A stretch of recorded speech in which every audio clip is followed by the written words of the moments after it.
नीतू, दरवाजा खोलो नीतू, सुबह हो गई है, कुछ रस्में करनी बाकी है। आ जाओ नीतू। नीतू खड़ी हो जाओ, भाभी बुला रही हैं, कुछ रस्म करनी होगी।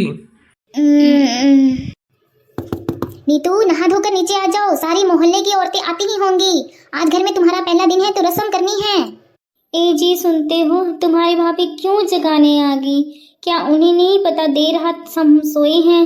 मैं कितनी थकी हुई हूँ। जाओ ना, कोई काम होगा तभी बुला रही है ना भाभी।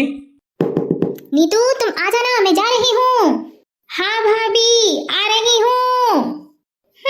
बुलाने दो, मैं नहीं जाती। इनको तो कोई फर्क ही नहीं पड़ता। हाँ, मैं भी सो जाती हूँ, बाद में कोई बहाना बना दूंगी। प्रणाम भाभी। खुश रहो देवर जी। क्या बात है भाभी, आप इतने उदास कैसे? कुछ नहीं देवर जी, आप जाइए। क्या बात है भाभी, अपनी बेटी समान देवर को नहीं बताएंगी? आज नीतू के लिए पूजा रखवाई थी और वो ही पूजा में नहीं आई। मोहल्ले की सारी औरतें बहुत बातें बना रही थी। मैंने उन्हें कैसे कैसे समझाया है मैं ही जानती हूँ देवर जी। भाभी इसमें मेरी भी गलती है। आपने नीतू को आवाज लगाई तो मुझे भी उसे उठाना चाहिए था। मैंने उसे कहा तो था, मुझे लगा वो नीचे आ गई और थकान के कारण मेरी आंख लग गई। जानती हूँ नीतू की इसमें कोई गलती नहीं है, थकान के कारण किसी की भी आंख लग जाती है। आप तो जानते ही हैं देवर जी, माँ जी और इनके जाने के बाद इस घर की बड़ी मैं हूँ। मुझे ही घर संभालना है और देखना है क्या सही है और हमारे परिवार के लिए क्या बुरा है। पर जाने अनजाने देवर जी, जो आज हुआ है नीतू के कारण, उसको लेकर मोहल्ले की औरतें कई दिनों तक बातें बनाएंगी। वाह क्या ससुराल है, मुझे आए एक दिन भी नहीं हुआ। भाभी, आपने मेरी शिकायतें लगानी शुरू कर दी। नहीं नीतू, ऐसी कोई बात नहीं है। अच्छा, तो कैसी बात है, आप ही बता दीजिए। तुम पूरी बात नहीं जानती हो तो इस तरह से तुम भाभी से बात मत करो। तो कैसे बात करूं मैं भाभी से? जो जिस लायक होता है मैं उसे उसी तरीके से बात करती हूँ, मुझे मत समझाइए आप। नीतू, एक तो सारा कुछ तुम्हारे कारण हो रहा है, ऊपर से तुम भाभी से इस तरीके से बात करोगी तो मैं बिल्कुल बर्दाश्त नहीं करूंगा। इसमें मेरी भाभी की कोई भी गलती नहीं है। वो तो कुछ रस्में करवा के इस घर की बड़ी होने का फर्ज निभा रही थी, लेकिन तुम्हें नींद से फुर्सत मिलती तो नीचे आती ना। भाभी, अब तो आपको खुशी मिल गई ना, पहले दिन ही पति पत्नी में झगड़ा करवा के। अभी तो आप खुश हैं ना? देवर जी प्लीज प्लीज आप झगड़ा मत कीजिए।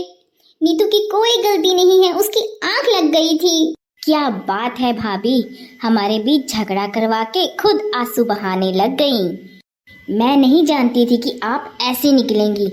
अच्छा हुआ सासू माँ और जेठ जी ये सब देखने से पहले ही ऊपर चले गए।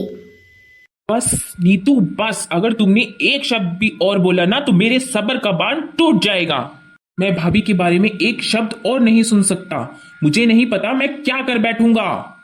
अच्छा, तुम्हें तुम्हारी भाभी से इतना ही लगाव था तो मुझसे शादी क्यों की तुमने? आपने इस चुड़ैल डायन के लिए मुझे मारा? देवर जी क्या कर रहे हैं आप? बस अब एक शब्द और नहीं, निकल जाओ मेरे घर से। छोड़िए मुझे, मैं अपने आप चली जाऊंगी, रहना भी कौन चाहता है यहाँ पे। देवर जी क्या कर रहे हैं, बस कीजिए ना। नीतू तुम कहीं नहीं जाओगी, देवर जी ने गुस्से में बोल दिया।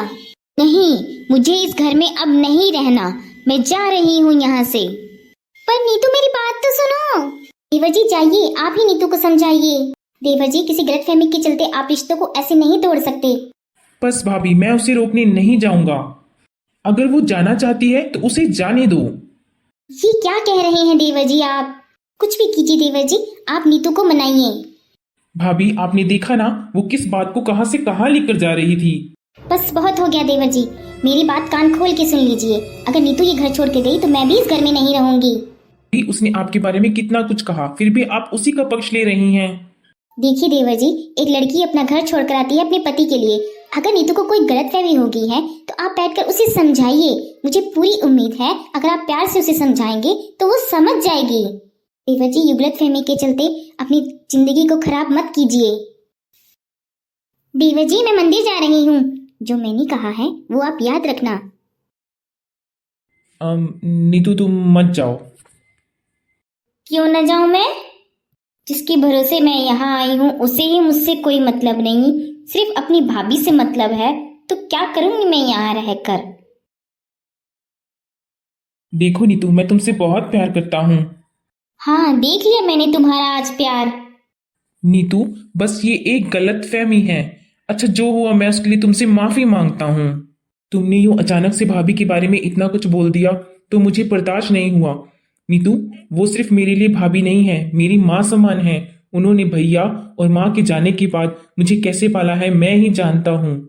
प्लीज नीतू, तुम अब मान जाओ ना। हाँ, पर मेरी एक शर्त है कैसी शर्त? कि तुम कभी मुझ पर हाथ नहीं उठाओगे। नीतू, इस चीज के लिए मैं बहुत शर्मिंदा हूँ। पता नहीं मैंने ये कैसे कर दिया। मैं ये नहीं करना चाहता था नीतू, प्लीज मुझे माफ कर दो। अरे अरे, उठिए उठिए, मैं भी आपसे बहुत बहुत प्यार करती हूँ। तो इसका मतलब तुम मुझे छोड़ के नहीं जाओगी ना? कभी नहीं।